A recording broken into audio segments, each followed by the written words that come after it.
has become corrupt, and for a person to avoid the dangers of the postmodern neo-Marxist ideologies and not enroll. Would you agree the same now applies to the institute of marriage with the laws as they are?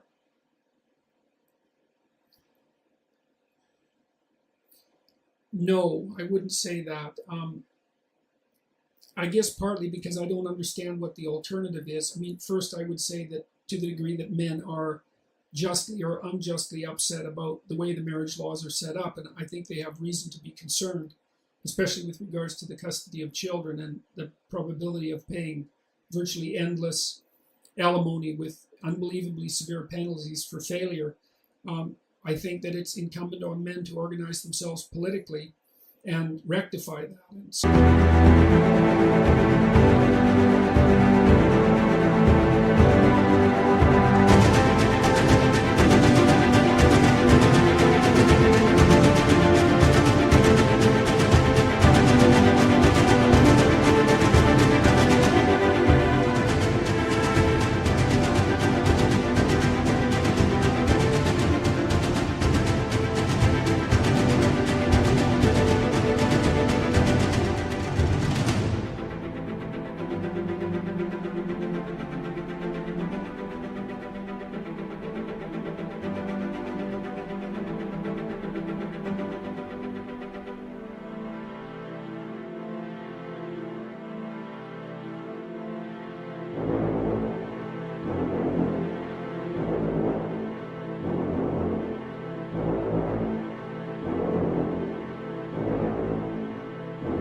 I don't think that the answer is avoiding marriage. I think the answer is political organization and pressure on the right institutions to rectify this, because it needs to be rectified.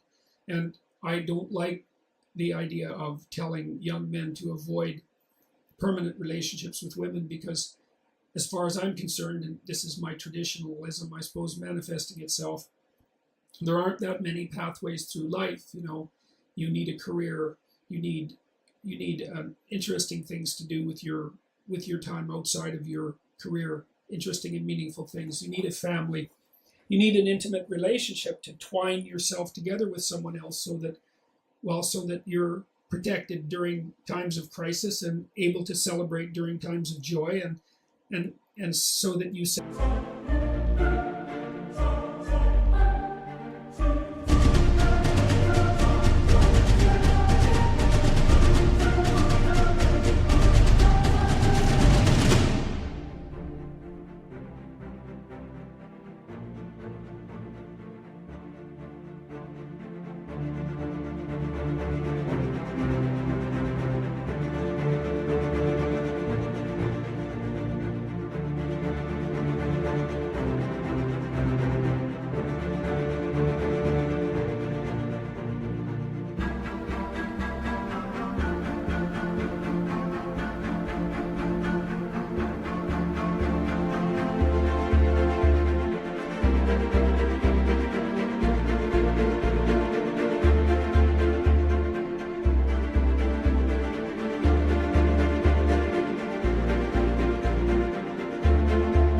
up a stable structure so that you can have children and have them feel secure and able to play.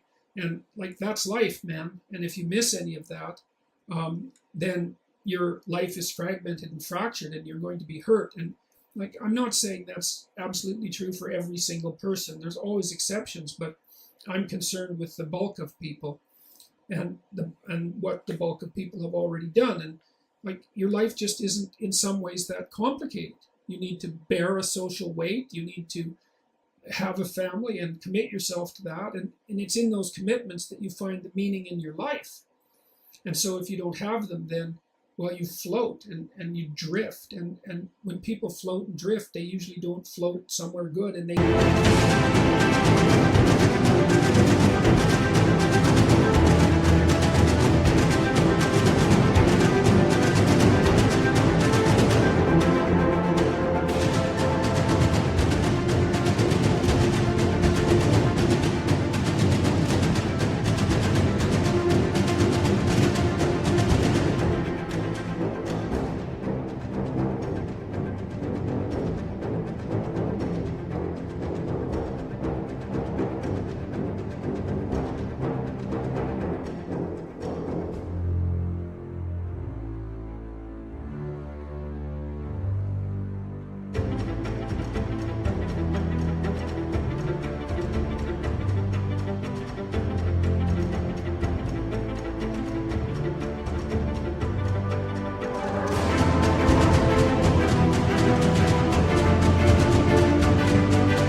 somewhere bad.